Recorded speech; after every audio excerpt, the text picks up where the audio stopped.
దయతల సద్గురు ప్రభు మహారాజ్ కూర్చు. గురుర్ బ్రహ్మ గురుర్ విష్ణు గురుర్ దేవో మహేశ్వర గురు సాక్షాత్ పరబ్రహ్మ తస్మై శ్రీ గురవే నమః.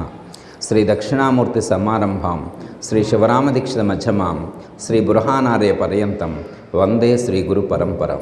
దయతల సద్గురు ప్రభు మహారాజ్ కూర్చు. ఈరోజు మద్గురు సార్వభౌములైన శ్రీ శ్రీ శ్రీ నిజానంద మెట్టపల్లి సత్యనారాయణ రాజు గారు రచించినటువంటి పరిపూర్ణ సుబోధ రత్నావళి అనేటువంటి గ్రంథంలో ఉపదేశ వాక్యాలు రచించారమ్మా. ఆ ఉపదేశ వాక్యాల్లో 57వ వాక్యంలో మరి నాయనగారు చెప్పినటువంటి జ్ఞానాన్ని గుర్తు చేసుకునేటువంటి ప్రయత్నం చేద్దాం. ఎంత వీలైతే అంత. ఇదంతా చెప్పుకోవడానికైతే మనకి చాలా లెంతీ టైం ఉంటుంది. ఇప్పుడు మనకి సమయం తక్కువ ఉంది కాబట్టి తక్కువలోనే చెప్పుకునేటువంటి ప్రయత్నం చేద్దాం. ఫస్ట్ ఆ వాక్యాన్ని ఒకసారి చదువుకుందాం. మానవుడు సద్గురువును చేరి ధర్మ ప్రవర్తన, దైవ చింతన, ఉపకార బుద్ధి, గురుసేవ, పెద్దల సేవ, సద్గ్రంథ పఠనం, సద్విచారణము కలిగి ఉన్న వారను దేవుని వతిగా పూజింపబడుచుందురు. తోటి మానవులకు పరమార్థమును చాటి చెప్పుటకు మార్గస్థులుగా ముందురు. వారు జన్మరహితమును పొందుటకు తగిన ప్రయత్నము చేసినటువంటి వారు అగుదురు. ఇది ఉపదేశ వాక్యం అమ్మ. అంటే వారు ఒక పాయింట్ రైస్ చేస్తారు కింద. ఈ ప్రపంచంలో ఎవరైనా కానీ దేవుని వతిగా పూజింపబడాలి. ఎలా పూజింపబడాలా? దేవుని వతిగా మరి దేవుని వతిగా పూజింపబడమే. మనం దైవస్వరూపులమేగా. యాకే మనం దైవస్వరూపులమే కదా. అవునా కాదా? అవునా కాదా? అహం బ్రహ్మాస్మి అంటాంగమ్మా. మహి అంటమానమా? అహం బ్రహ్మాస్మి అంటాం. మరి దేవుని మనం దైవస్వరూపులమైతే మన భగవద్గీతలో కూడా అదే చెప్పారుగా. మమైవ అంశో జీవలోకే జీవభూత సనాతన అని చెప్పారుగమ్మ. అంటే నా యొక్క అంశయే మీ అందరిలో ఉన్నదే అని చెప్పారు. 84 లక్షల జీవ ఉపాధులు అన్నింటి యందు ఎవరున్నారు? పరమాత్మ యొక్క అంశే ఉందన్నారు. అంటే ఇప్పుడు మనలో ఉంది ఎవరు? పరమాత్మే కదా. ఇప్పుడు దైవం యొక్క అంశ మనలో ఉందా లేదా? ఇప్పుడు మనం దైవం అవునా కాదా? మనం దైవం అవునా కాదా? అమ్మయ్య, మనం దైవం అని ఒప్పుకుంటున్నాం. ఉన్న నలుగురు అయినా కానీ ఒప్పుకున్నాం, దైవం అని ఒప్పుకున్నాం. ఇది ఒక హ్యాపీ నాకు. మీరు ఒప్పుకుంటారో ఒప్పుకోరో నేను వీలైనా, మీరైతే ఒప్పుకున్నారు. మీరందరూ దైవస్వరూపం. నాయనగారు కూడా ఇక్కడ అదే రాశారు. ఏమని రాశారు? ఈ రూల్స్ ఫాలో అయితే దేవుని వతిగా పూజింపబడుతుందరు అన్నారు. ఏమన్నారు? దేవుని వతిగా పూజింపబడుతుందరు అన్నారు. దేవుని వతిగా పూజింపబడటం అని చెప్పి తిరుపతి వెళ్ళిండు. వెళ్ళి అక్కడ కూర్చున్నాడేనా. గురువుగారు రాశారు, ఉపదేశం తీసుకున్న వాళ్ళందరూ ఉపదేశం వాక్యం 57లో చెప్పినట్లుగా జీవించినటువంటి వాళ్ళని దేవుడిగా పూజిస్తారని చెప్పారు. ఇప్పుడు నేను దేవుణ్ణి, నన్ను మీరందరూ పూజించండి అని చెప్పి తిరుపతిలో బోర్డు పెట్టుకొని కూర్చున్నాడు.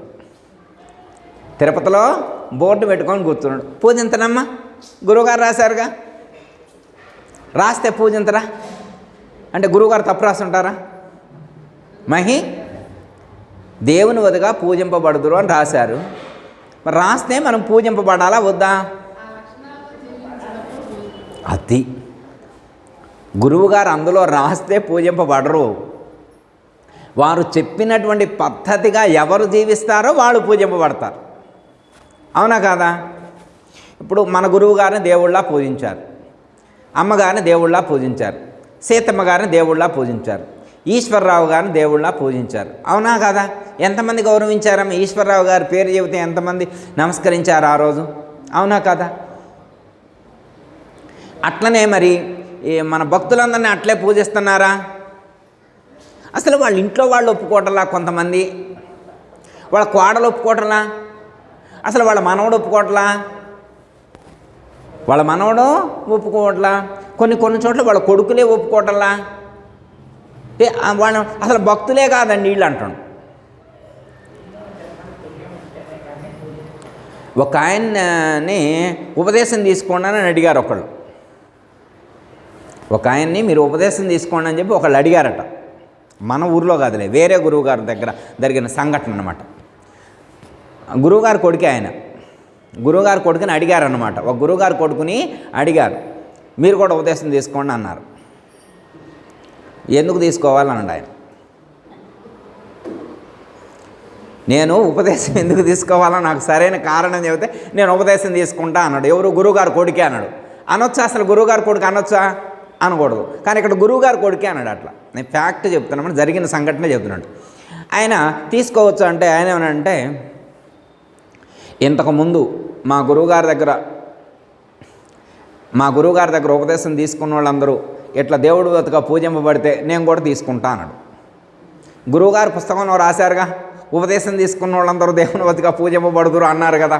అట్లా మా గురువుగారి దగ్గర ఉపదేశం తీసుకున్నటువంటి 3000 మంది కూడా అట్లే పూజింపబడితే నేను ఉపదేశం తీసుకుంటా అన్నాడు ఆ గురువుగారు కొడుకు. మరి నన్ను కూడా ఆ గుంపులో చేర్చడానికి అంటే ఏంటి అర్థం? అంటే ఆ గురువుగారి దగ్గర ఉపదేశం తీసుకున్న వాళ్ళందరూ కూడా సరైనటువంటి క్రమశిక్షణలో లేరు, సరైనటువంటి ధర్మాన్ని పాటించట్లేదు అని చెప్పి ఆయన చెప్పకనే చెప్పిండు. అర్థమైందా? అప్పుడు మనం ఏం చేయాలి? ఈ గురువుగారు వారి ఉపదేశ వాక్యాల్లో రాశారంటే ఆ విధంగా మనం జీవించి మన చుట్టూ ఉన్నటువంటి వాళ్ళకైనా కానీ అబ్బా పలానా ఆయన దేవుడు లాంటోడు రా అన్నట్టు జీవించాలి. అర్థమైందా? ఎంతమందిని అంటారు దేవుడు లాంటోడు అని మన ఆశ్రమానికి వచ్చేవాళ్ళని? వీళ్ళు దేవుడు లాంటి వాళ్ళు, వీళ్ళు దేవుడు లాంటి వాళ్ళు, వీళ్ళు అంటారమ్మా? ఎంతమందిని అంటారు? ఏ గురువుగారు నువ్వు పోయి చూసి వస్తున్నావు అందరిని అంటున్నారేమో, వాళ్ళ ఇళ్లలో అందరిని అంటున్నారేమో, మాకేం తెలుసు దేవుడు అంటున్నారేమో, మాకు తెలియదు కదా, మేము రావట్లేదా ఇంటికి, ఏమై మేమేమన్నా వస్తున్నామా అమ్మ అనొచ్చేమో, తప్పేముంది? అందరూ మహాత్ములే, అందరూ మహాయోగులే, మహాజ్ఞానులే, గొప్పదైనటువంటి సిద్ధాంతాన్ని సంగ్రహించినటువంటి వారే కదా. సాంఖ్యము, తారకము, అమనస్కము, పరిపూర్ణమైనటువంటి 4 విధాలైనటువంటి బోధన గ్రహించినటువంటి సిద్ధాంతపరులే కదా అందరూ. మరి అందరూ ఆ స్థితిని ఎందుకు పొందరమ్మా? పొందుతారా లేదా? ఎవరు పొందుతారో వారు పూజింపబడతారు. అందుకే ఇక్కడ టైటిల్ అసలు దేవుని లాంటి వాడు కావాలి, దెయ్యం లాంటి వాడు కాకూడదు.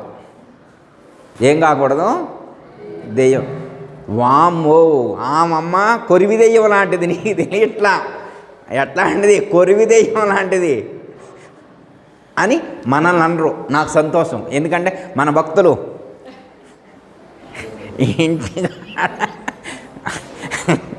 ఓకే అంటే ఏంటమ్మా, మనం నాయనగారు చెప్పిన పద్ధతిగా జీవిస్తున్నాం కాబట్టి శభాష్ అంటారు. నాయనగారు ఒక కందార్థం రాశారు భాగవత కృష్ణ తీసుకెళ్ళి వారు. నా బుద్ధికి సరిపడ్డది నీ బుద్ధే కాని ఎన్ని నేర్పులుగని నన్ చీబద్ధుల యా బుద్ధులు నా బుద్ధికి మెప్పు రావు నా తండ్రి వినారా శాభాషు నిన్నే తండ్రి గనేరా శాభాషు నిన్నే తండ్రి గనేరా ఏ బోధి ఇక మానా కే బుద్ధి పూనాకు ఏ బుద్ధి పూనినా నీ బుద్ధి చెడిపోవు ఏ బుద్ధి పూనినా నీ బుద్ధి చెడిపోవు నా తండ్రి వినారా శాభాషు నిన్నే తండ్రి గనేరా. బా గురువుగారు మెచ్చుకుంటున్నారు. శభాసురా, బా ఏ తండ్రి కన్న కొడుకురా నువ్వు నాయనా, ఎంత గొప్పవాడివి నాయనా నువ్వు, ఎంత బుద్ధిమంతుడో నాయనా. నా బుద్ధికి సరిపోయింది నీ బుద్ధి, నా బుద్ధికి సరిపడ్డది నీ బుద్ధే కానీ బద్దుల యా బుద్ధులు నా బుద్ధికి మెప్పురావు నా తండ్రి వినరా. శభాష్, బా ఏ తండ్రి కన్న బిడ్డవురా అని చెప్పి పొగుడతారు. ఇక్కడ ఒక చిన్న మాట, అమ్మా ఈ ప్రపంచంలో తల్లికి మించిన దైవం లేదని చెప్పి వేదంలోనే చెప్పారు. మాతృదేవోభవ, పితృదేవోభవ, ఆచార్య దేవోభవ, అతిథి దేవో. ఫస్ట్ ప్రియారిటీ మాతృమూర్తికి ఇచ్చారు. ఎందుకంటే అమ్మా తల్లి ఎన్నో ఇబ్బందులు పడి నవమాసాలు పోసి నవమాసాలు మోసి ప్రసవ వేదన అనుభవించి మనల్ని కన్నది. ప్రతి తల్లికి తెలుస్తుంది ఒక బిడ్డకు జన్మనివ్వాలంటే ఎంత ప్రసవ వేదన అనుభవించే విషయం ప్రతి తల్లికి ఎరుకలోనే ఉంటుంది. అవునా కాదమ్మా? మనందరికీ అనుభవంలో ఉన్నటువంటిదే కదా. మరి మన తల్లి ఎంతో ప్రసవ వేదన అనుభవించి మనకి ఈరోజు జన్మనిచ్చిందంటే ఆ తల్లి యొక్క వేదనకు, ఆ తల్లి యొక్క కష్టానికి మనం ప్రతిఫలం ఇవ్వాలా వద్దా? తల్లి ఎప్పుడు సంతోషిస్తుంది? మనం సరైనటువంటి ధర్మ మార్గంలో నడిచి 10 మంది చేత శభాష్ అనిపించుకున్నప్పుడు మన తల్లి సంతోషిస్తుంది. ఈ జన్మకు వచ్చినటువంటి సార్థకత అనేటువంటిది చేకూరుతుంది. ఎందుకు ఇచ్చిందమ్మా తల్లి? అంత కష్టపడి మనకు ఎందుకు జన్మనిచ్చింది? ఆ తల్లి జన్మకి ఇవ్వటం ఇబ్బంది అనిపించి వదిలేస్తే మనం పుట్టేవాళ్ళమా? మన తల్లి ఈసడించుకుంటే మనకు అసలు జన్మ వచ్చేదా? మరి తల్లి ఎంతో ప్రేమతో 9 మాసాలు మోసి మనల్ని కన్నిందంటే, ప్రసవ వేదన అనుభవించి మనకు జన్మనిచ్చిందంటే ఎంత రుణపడి ఉంటాం మనం. అమ్మ, ఈ జన్మకు సార్థకత చేకూరాలి అంటే మనం ఈ లోకంలో దేవుడు వతగా పేరు తెచ్చుకోవాలి. శభాష్ అనిపించుకునేట్లుగా మన యొక్క జీవన విధానం ఉండాలి. వీడెందుకురా ఈ లోకానికి కంటకుడిలా తయారయ్యాడనేటువంటి ప్రవర్తన ఉండకూడదు. చాలామంది మహాత్ములను చూసినప్పుడు ఏ తల్లి కన్న బిడ్డవు నాయనా అంటారు. అనరమ్మా? ఏ తల్లి కన్న బిడ్డవురా అంటే ఆ తల్లి పేరు నిలబట్టేట్టుగా నీ ప్రవర్తన ఉండాలి. అవునా కాదమ్మా? అట్లాగే ఏ గురువు యొక్క శిష్యుడు రాను అనేట్లుగా ఉండాలి మన జీవన విధానం. వామ్ము, ఆ గురువుగారు శిష్యుడు అయ్యానా అబ్బా అని ఎట్లుండాలి. ఈడ ఆయన శిష్యుడా, ఇక అంతేలే, ఆ గురువు అంతే, ఈడంతే. అమ్మ, మన ప్రవర్తన ఎలా ఉండాలి అంటే గురువుకి కీర్తి తెచ్చేట్లుగా ఉండాలి. గురువుకి కళంకం తెచ్చేట్లుగా ఉండకూడదు. మనకు గురుగీత అందుకే గమ్మ మనం పారాయణం చేసేది. ప్రతి పౌర్ణానికి పారాయణం చేస్తున్నామా లేదా? ఏ కార్యక్రమం జరిగినా కానీ గురుగీత పారాయణం చేస్తున్నాం. ఎందుకు? గురువు యొక్క గొప్పదనాన్ని కీర్తించడానికి, గురువుకి కీర్తి తెచ్చేట్లుగా మన యొక్క ప్రవర్తనా శైలి ఉండాలి. ఆచరణ అంత అద్భుతంగా ఎలా ఉండాలి? దేవునివతగా ఉండాలంటే ఏం చేయాలి అంటే ఇందులో నాయనగారు కొన్ని లక్షణాలు చెప్పారు. 7 లక్షణాలు చెప్పారు. అన్నీ లెంతి చెప్పలేమ్మా, క్లుప్తంగా అర్థమైందమ్మా? ఈ 7 లక్షణాలు ఎవరికి ఉంటాయో వాళ్ళు దేవుడేనట. నహి ఇంటి వంగలోనే దేవుడు అని అనాలంటే ఈ 7 లక్షణాలు ఉండాలి అని చెప్పారు. అంటే అందరూ అనొచ్చు, అనకపోవచ్చు. యద్భావం తద్భవతి, యద్భావం తద్భవతి. మంచి వాళ్ళకైనా మంచివాడిగా కనిపించాలిగా మనం. అర్థమైందమ్మా? అట్లా మహాత్ముల దృష్టిలోనైనా కానీ పర్వాలేదు, శభాష్ అనిపించుకునేట్లుగా ఉండాలి కదా. చిన్న ఎగ్జాంపుల్ ఒకటి చెప్తామ్మా. అమ్మగారు శ్రీ సదానంద పసుపులేడు సీతమ్మ గారు సీతాఫల మండి వెళ్ళారట. సీతాఫల మండి వెళ్తే అప్పుడు బ్రహ్మానందం గారు ఉన్నారట. అక్కడ బ్రహ్మానందం గారు ఉన్నారు. వారు భోంచేసి పడుకున్నారంట, సేద తీరుతూ ఉన్నారు. అమ్మగారు అక్కడికి వెళ్ళి కూర్చుంటే నాయనగారు అన్నారంట, బ్రహ్మానంద గారు, అమ్మ ఏదైనా ఒక పాట పాడు తల్లి, ఏదైనా ఒక తత్వం ఉంటే ఆలపించు తల్లి అని చెప్పి అమ్మగారిని అడిగారంట గురువుగారు. అడిగితే అమ్మగారు ఒక పాట పాడారట. పూను రుచి బుట్టకుంటే మాను, పూను రుచి బుట్టకుంటే మాను, నిలచేది కాది మేను, చెప్పితే నిజముగాను, పూను రుచి బుట్టకుంటే మాను, నిలచేది కాది మేను, చెప్పితే నిజముగాను, తాను నేననుకున్న స్వాను భావము లెస్స, నేను చెప్పితి నిజముగాను, నీ బాగు కొరకు, పూను రుచి బుట్టకుంటే మాను, నిలచేది కాది మేను, చెప్పితి నిజముగాను. అమ్మగారు ఈ పాట పాడారంట. పాడితే ఆయన గారు చాలా సంతోషించారంట. అమ్మ ఎవరమ్మా మీరు అని అడిగారంట. పలానా నాయనగారు శిష్యులు అంటే ఉప్పొంగిపోయారంట గురువుగారు. అర్థమైందమ్మా? అంటే ఏంటి అర్థం? అంటే గురువుకు కీర్తి తెచ్చేట్లుగా.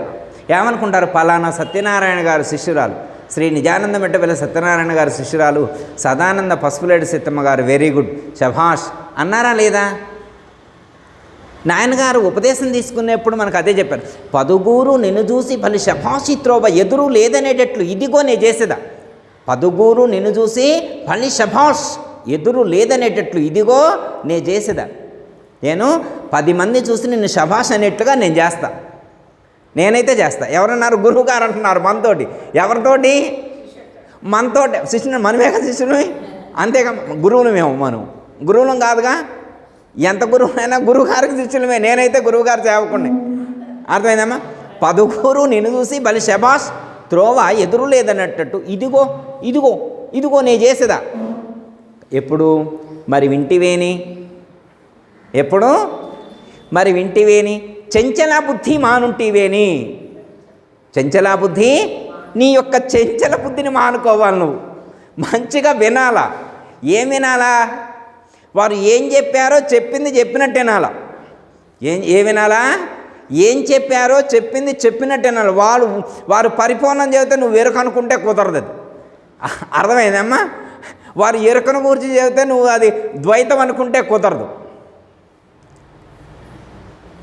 10 నిన్ను చూసి పల్లి శభాషిత్రోవ ఎదురు లేదనేటట్లు ఇదిగో నేను చేస్తుందా. మరి వింటివేని? చెంచలా బుద్ధి మానుంటివేని. ఎంత అద్భుతంగా చెప్తున్నారమ్మా. 10 మంది శభాష్ అనాలంటే వారు చెప్పినట్లుగా మనం వినాలా. విందామా? మరి విందామా? ఏం చెప్పారో ఒకసారి విందాం. ఎవరు చెప్పేది?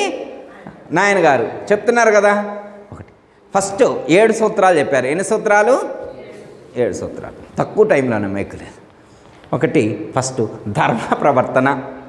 అమ్మయ్య, ఇది మనం పాటించేదేగా. ఏదమ్మా? ధర్మ ప్రవర్తన. అసలు అధర్మం మన ఖాతాలో ఉంటుందమ్మా?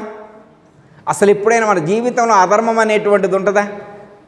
ధర్మో రక్షత రక్షత, ధర్మక్షేత్రే కురుక్షేత్రే, ఇవన్నీ చదువుతాం కదా. ఇంకా అసలు అధర్మం ఎక్కడుంటుంది? మనం ఎట్లా ఉంటాం? మన యొక్క ప్రవర్తన యందు ధర్మమే తొణికిసలాడుతుంటుంది. అధర్మం అనేటువంటిది కించిత్తు కూడా మనకు కనిపించదు. అర్థమైందమ్మా? ఒకవేళ ధర్మం తప్పితే ఎలా ఉంటుందో నాయన గారు ఇక్కడ రాశారు. మనమైతే ధర్మంగానే ఉంటాం. మనమైతే ఒకవేళ తప్పితే, మనకు కాదు ఎవరైనా, మనం జ్ఞానులు అమ్మా, ధర్మపరులు, మనం ఎందుకు తప్పుతాం? ఒకవేళ ఎవరైనా తప్పితే ఏమి రాశారు? ధర్మము తప్పి నడిచే వారికి దండన తప్పదు ఓరన్నా. ధర్మము తప్పి నడిచే వారికి దండన తప్పదు ఓరన్నా.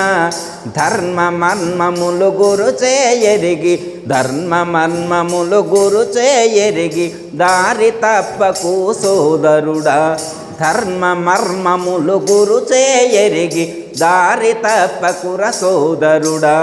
సద్గురుమూర్తిని సతతము మదిలో నమ్మి భజించరవో నరుడా. సద్గురుమూర్తిని సతతము మదిలో నమ్మి భజించరవో నరుడా. ఇమ్మకి లోపల జన్మరహితము పదవి దొరకురా సోదరుడా. ఇమ్మకి లోపల జన్మరహితము పదవి దొరకురా సోదరుడా. ఎన్నో తత్వంలో అమ్మా? 31వ తత్వంలో. పరిపూర్ణ సుబోధ రత్నావళి 31వ తత్వంలో 7వ చరణంలో నాయన గారు ఇది రాశారు. ధర్మము తప్పి నడిచే వారికి దండన తప్పదు ఓరన్న. ధర్మ మర్మములు గురుచే ఎరిగి, ధర్మ మర్మములు గురుచే ఎరిగి, దారి తప్పకుర సోదరుడా. కబడ్దార్, కబడ్దార్. దారి తప్పితే, ధర్మము తప్పి నడిస్తే దండన తప్పదు. దండన అంటే ఓరొత్తారు కొట్టడానికి అమ్మా. మనం ఒక ఆయన వచ్చాడు చూడటానికి. గురువుగారు మా ఇంటికి వస్తాడు. గురువుగారు వైరాలో ఉంటాడు, ఖమ్మంలో ఉంటాడు, ఎక్కడెక్కడో ఉంటాడు. గురువుగారు ఎక్కడో ఉంటాడు, నేను ఇంటికాడు ఉంటే నేను ధర్మం తప్పే సంగతి గురువుగారికి తెలుస్తా. ఏమహి గురువుగారిదే మరి దండన ఆయన వచ్చి ఎడ దండిస్తారు. అబ్బా నరసింహ గారు గురువు గారు దండిస్తాడు, ఆయనకు తెలిస్తే నేను చెప్తాను, కొబ్బరికాయ కొట్టిని చెబుతా, గుడి చుట్టూ ప్రదక్షిణ చేసింది చెబుతా, భగవద్గీత 1వ అధ్యాయం పారాయణం చేసింది చెబుతా. కానీ వాళ్ళని తిట్టింది, వీళ్ళని తిట్టింది, వాళ్ళని ముంచింది, వీళ్ళని ముంచింది నేనెందుకు చెబుతా? ఆయనకేం తెలుస్తుందా? మనం మహాజ్ఞానులు, ఎవరిని ఇబ్బంది ఎందుకు పెడతాం తల్లి? మనకు సంబంధించి అయితే మనం ఎప్పుడూ 100% పర్ఫెక్ట్గానే ఉండు. ఒకవేళ ఉంటే దండిస్తారంట. ఎలా దండిస్తారు? ఏం లే, ఒక ఆయన బాగా ఎక్కువ చేసిండంట. ఎక్కువ చేస్తే ఒక తూటు పెట్టిండంట. తూటు అంటే ఏంటి? రంధ్రం. దేనికి? చొక్కా కాదు అమ్మ, ఆ తూటు రంధ్రం పెట్టింది చొక్కా కాదు, గుండెకు పెట్టిండంట. అమ్మ మైక్రో హోల్, ఒక హార్ట్కి ఒక చిన్న హోల్ వేసిండంట. ఇక చాలదా అది? ఇక చాలదమ్మ. దండనంటే కర్ర తీసుకొని కొట్టాలా అమ్మ? మరీ ఎక్కువ చేసిండంట. మరీ ఎక్కువ చేస్తే కిడ్నీకి కూడా ఒకటి వేసిండంట. కిడ్నీకి హోల్ కాదు, రాయి వేసిండంట. కిడ్నీలో రాయి వేసిండు, హార్ట్లో ఒక హోలు, కిడ్నీలో ఒక రాయి. ఇక గల్లంతే వాడు. అర్థమైందమ్మా? ధర్మము తప్పి నడిచే వారికి దండన తప్పదురవోరన్నా. ఒకవేళ ఎగ్జాంపుల్, మనం ధర్మంగా జీవిస్తే పెను ప్రమాదాన్ని కూడా అతి సులువుగా తప్పిస్తారు. మనకి గొప్ప ప్రమాదం జరగబోయేటువంటి దాన్ని కూడా మనం వారిని నమ్ముకున్నందుకు, మన ధర్మ మార్గంలో నడుస్తున్నందుకు వారు మనల్ని ప్రొటెక్ట్ చేస్తారు, రక్షిస్తారు అనడానికి ఏమాత్రం కూడా సందేహం లేదు. ఇప్పుడే ఇంతకుముందే సుజాత వెళ్ళేప్పుడు చెప్పిందనమాట, అరుణ వాళ్ళ చెల్లి మొన్న ఇక్కడ ప్రార్థన చేయడానికి వచ్చి వెళ్ళేప్పుడు బైక్ బుక్ చేసుకొని వెళ్తుందంట. వెళ్తుంటే ఇట్లా టర్నింగ్ తిరిగే కాడ ఒక రిక్షా నిండా ఐరన్ రాడ్స్ వేసుకొని వెళ్తున్నారంట. ఈయన రిక్షా వాడు వెళ్తానని చెప్పి బైక్ ఆయన స్పీడ్కి వెళ్ళిండు. రిక్షా ఇలా తిరిగింది, అసలు ఆ రాడ్కి ఆనుకొని పోయిందంట.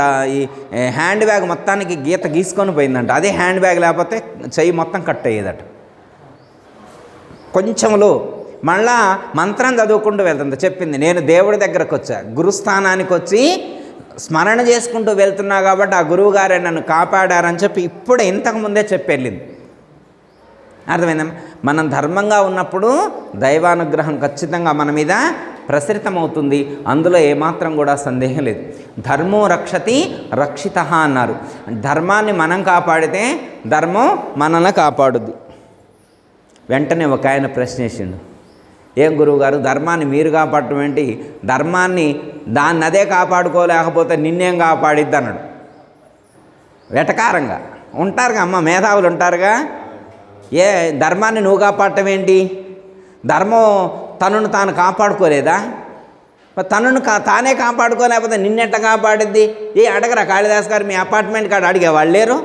ఉంటారు, అపార్ట్మెంట్ కాడ ఉంటారు, వాళ్ళకి తెలియదు కదా. దీనికి నాయనగారు ఒక ఎగ్జాంపుల్ చెప్పారు. ఏమి లేదు నాయన, ఎండాకాలం ఒక ఆయన గొడుగు గిఫ్ట్ ఇచ్చిండు. ఇందాక అనుకున్నాం కదా, ఎండాకాలం గొడుగు గిఫ్ట్ ఇచ్చిండు. దాన్ని నువ్వు వర్షాకాలం దాకా దాచిపెడితే అప్పుడు నిన్ను కాపాడింది. అర్థమైందమ్మా? గొడుగు ధర్మం అనుకుంటే ఎండాకాలం నుంచి వర్షాకాలం వచ్చిందాక గొడుగును కాపాడితే వర్షం వచ్చినప్పుడు తడవకుండా గొడుగు నిన్ను కాపాడుద్ది. అలాగే మనం ధర్మాన్ని కాపాడితే ధర్మం కూడా సమయం వచ్చినప్పుడు మనల్ని రక్షిస్తుంది. మనం నిరంతరం కూడా ధర్మ ప్రవర్తన కలిగి ఉండాలి. అయితే అమ్మ, ఒక్కోసారి ధర్మంగా జీవించేప్పుడు కష్టాలు రావచ్చు. పాండవులు ఎంత కష్టపడ్డారు? అర్థమైందమ్మా? శ్రీరాముడు కానీ, సీతాదేవి కానీ, లక్ష్మణుడు కానీ ఎన్ని కష్టాలు పడ్డారు? అర్థమైందమ్మా? ఒక్కోసారి కష్టం వచ్చినా కానీ దైవం మన వెన్నంటే ఉంటాడు, మనల్ని ప్రొటెక్ట్ చేస్తూనే ఉంటాడు ధర్మంగా మనం జీవించినప్పుడు. ఓకే అమ్మా, అందులో ఏమాత్రం కూడా సందేహం లేదు. మన ప్రతిక్షణం కూడా మన యొక్క జీవన విధానం ఎలా ఉండాలి అంటే ధర్మ ప్రవర్తన కలిగి ఉండాలి, ధర్మంగా జీవించాలి. ఒకటి ఫస్ట్. రెండోది దైవ చింతన. ఏముండాలా? దైవ చింతన. మరి అది మనం ఎప్పుడు చేసేదేనా? మనం ఎప్పుడు చేసేది. నలుగురు చుట్టాలు వస్తే కూర్చోబెట్టి భగవద్గీత చదువుతాం, సినిమా స్టోరీ పెడతావా ఏంటి? పెన్నవదా, ఈ సీరియల్ బాగుంటుంది చూద్దు కనరా, మీరు జీ తెలుగు సినిమాలు చూస్తారా? మీరు సీరియల్స్ ఏం చూస్తారు? మేమైతే మా టీవీ సీరియల్ బాగుంటుంది, ఎంత బాగుంటుందో దాపిన్నామని మా టీవీ పెడతారా? మీరు భగవద్గీత పెడతారా? అంటే ఏ చింతన చేస్తాం? నిరంతరం మనం దైవ చింతన చేయాలి. ఎవరైతే నిరంతరం దైవ చింతన చేస్తారో వాళ్ళు రెండో సూత్రాన్ని పాటించినట్టు. ఫస్ట్ ధర్మ ప్రవర్తన కలిగి ఉండాలి, రెండు దైవ చింతన చేయాలి. దైవం తప్ప వేరే చింతించకూడదు. దైవం తప్ప వేరే చింతన అనేటువంటిది మనకు ఉండకూడదు. ఓకే, నెక్స్ట్ 3 ఉపకార బుద్ధి. ఉపకార బుద్ధి అంటే ఉపకార బుద్ధి అంటే ఎదుటి వారికి మేలు చేయాలి. ఉపకార బుద్ధి అంటే ఎదుటి వారికి మేలు చేయాలి, అంతేనమ్మా?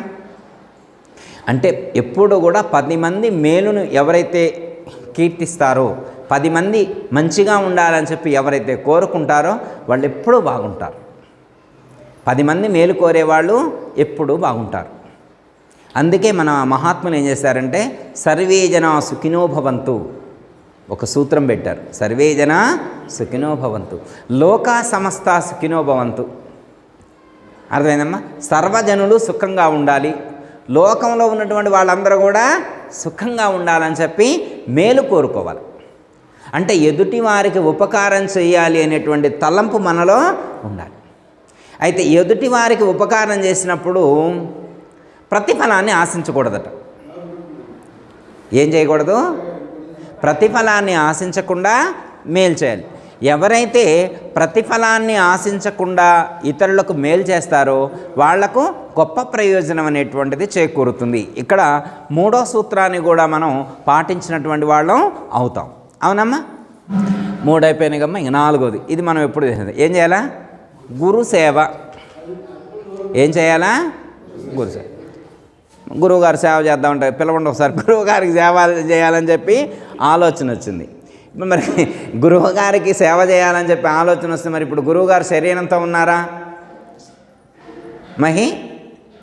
గురువుగారు శరీరంతో లేరు. మరి గురువుగారు శరీరంతో లేకపోతే మరి ఇప్పుడు గురువుగారికి సేవ ఎట్ట చేద్దాం? ఏ కాళిదాస్ గారు గురువుగారు ఉంటే కదా సేవ చేయాల్సింది. అమ్మ, మనకి ఎన్ని రకాల సేవలు చెప్పారు? 4. 1 ఆత్మ శుశ్రూష, 2 అంగ శుశ్రూష, 3 స్థాన శుశ్రూష, 4 భావ శుశ్రూష. 4 రకాల సేవలు చేయాలని చెప్పారు. అంటే గురువుగారు శరీరంతో ఉన్నప్పుడు చేసేయని కాదు. గురుసేవ అంటే గురువుగారు శరీరంతో ఉన్నప్పుడే కాదు, గురువుగారు శరీరంతో లేకపోయినా కానీ గురువుగారు చెప్పినటువంటి పద్ధతిగా ఈ శరీరాన్ని వర్తింపచేయాలి. అర్థమైందమ్మా? ఇప్పుడు పద్మాకి ఉంది, సపోజ్ ఉదాహరణకి రాత్రి అన్నం వండింది, కాలు నొప్పి వస్తుంది అయినా కానీ అన్నం వండింది. ఇప్పుడు అది గురుసేవ కిందకు వచ్చిద్దా రాదా? గురుసేవ కిందకు వచ్చింది. ఎందుకంటే గురువుగారు ఏమని చెప్పారు? ఈ శరీరాన్ని గురువుగారు చెప్పినటువంటి పద్ధతిగా వినియోగించాలన్నారు. గురువుగారు ఏమని చెప్పారు? మమాత్మ సర్వభూతాత్మ అన్నారు. నా యొక్క స్వరూపమే సమస్త ప్రాణులన్నింటి యందు ఉందన్నారు. అవునా కాదా? ఇప్పుడు మరి అందరిలో గురుస్వరూపాన్నే చూసుకున్నారు వారు, అందుకనే మనందరూ కొని పెట్టారు. లేకపోతే ఇంటికాడే ఉండొచ్చుగా, ఇక్కడ దాకా రావాల్సిన అవసరం ఏముంది? అక్కయ్య ఇప్పుడు లక్ష్మి అక్కయ్య కాలు నొప్పి ఉంది, కాలు నొప్పి ఉంటే ఇంటికాడే ఉండొచ్చు, ఇంటికాడే ఉండొచ్చు తప్పేలేదు. కానీ ఎందుకు రావాలి? మరి వారికి ఏమైనా జ్ఞానం తక్కువ? అమ్మగారి దగ్గర ఎంత బోధం ఏం లేదు, అదంతా తెలుసుగా. మళ్ళీ ఇప్పుడు వచ్చి కొత్తగా వినేదేం లేదు కదా. అయినా కానీ ఎందుకంటే గురు సేవ చేయాలి. గురువుగారు చెప్పినటువంటి పద్ధతిగా ఈ శరీరాన్ని, ఈ మనసుని, ఈ వాక్కుని, ఈ ఇంద్రియాలను వినియోగించాలి. ఎవరైతే అలా వినియోగిస్తారో వాళ్ళు గురు సేవ చేసినట్లు అని చెప్పారు. అర్థమైందమ్మా? మనం ఎప్పుడు గురునకు సేవలు చేయొచ్చు, గురుభావము గన్నవాడు గురుపుత్రుడిలెన్, గురి గుర్తులు రెండెరుగని దొరలైతే ఏమి ముక్తి దొరుకాదో ఎన్న తుదకు ఘోర నరకామౌన పరమార్థమును రోసి హరిణి నాయక దొడ్డ దొరలాను గొలచేటి నరులకెన్నడు ముక్తి దొరుకాదో ఎన్న తుదకు ఘోర నరకామౌనన్న. గురువుకు ఎవరు సేవ చేస్తారో వాళ్ళే గురుపుత్రులు అవుతారు. గురువు యొక్క అనుగ్రహాన్ని పొందాలి. అర్థమైందమ్మా? ఎప్పుడు పొందుతాం గురువు యొక్క అనుగ్రహాన్ని? గురువు చెప్పినటువంటి పద్ధతిగా జీవించినప్పుడు మాత్రమే గురువు యొక్క అనుగ్రహాన్ని పొందుతాం. అర్థమైందమ్మా? నాయన గారు తెలుసుకమ్మా, శ్రీ శ్రీ శ్రీ నిజానంద మెట్టపల్లి సత్యనారాయణ గారు. వారి గురువుగారి పేరు శ్రీ శ్రీ శ్రీ దయానంద షేక్ బుర్హానుద్దీన్ సద్గురు. వారిది ఏ ఊరమ్మ? కొండవీడు. నాయన గారిది వైరా. అయితే బుర్హాన్ గారు కొండవీడులో వాళ్ళ గురువు గారు ఆరాధన చేసేవారు. బుర్హాన్ గారు తండ్రి గారి పేరేం పేరమ్మా? వారి గురువు గారు తండ్రి గారు ఒకరే కదా. వారి పేరేం పేరు? అబ్బాస్ గారు. అచలానంద అబ్బాస్ గారు, బోధానంద షేక్ అబ్బాస్ రాజు గారు అనమాట. వారి ఆరాధన గురువుగారు చేస్తే నాయన గారు వైరా నుంచి ఎన్ని సామాగ్రి కట్టుకొని వెళ్ళేవాళ్ళు. గురువుగారు కుటుంబ సభ్యులందరికీ గాజులు కానీ చాలా అట్లా అన్నీ తీసుకొని వెళ్ళి గురువుగారు కుటుంబ సభ్యులందరికీ గాజులు వేసేవారు. వారి శక్తికి ఉన్నట్లుగా, శక్తికి తగ్గకుండా శక్తికి మించేవారు గురుసేవ చేశారు. ఇంకొక ముఖ్యమైన విషయం చెప్తాం ఇక్కడ. మనం అందరం అప్పుడు యాత్ర వెళ్ళినప్పుడు కూడా గురువుగారు బుర్హానుద్దీన్ గారు ఊరు కొండవీడు వెళ్ళినప్పుడు కూడా బావి చూసినాం కదా. అమ్మ నాయన గారు ఇంటికాడు ఉన్నప్పుడు టీ తాగితే గ్లాస్ అక్కడే పెడతారు. ఇంటికాడు ఉంటే టీ తాగితే గ్లాసు కూడా తీయరమ్మ. కానీ కొండవీడు వెళ్ళినప్పుడు, గురువుగారింటికి వెళ్ళినప్పుడు లోతులో ఉంటాయి అన్నమాట నీళ్లు. బావిలో చాద తీసుకొని అంత లోతులో నుంచి నీళ్లు తోడేవారట. చేతులన్నీ కూడా ఎర్రగా బొబ్బలెక్కేయట. వారి అవసరమా అది?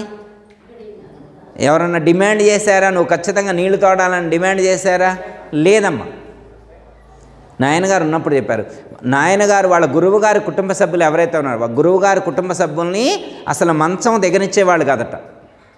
కొడుకులను కానీ కోడళ్ళు కానీ బిడ్డలు కానీ ఎవరైనా కానీ మంచం మీద నుంచి దిగే పని లేదు.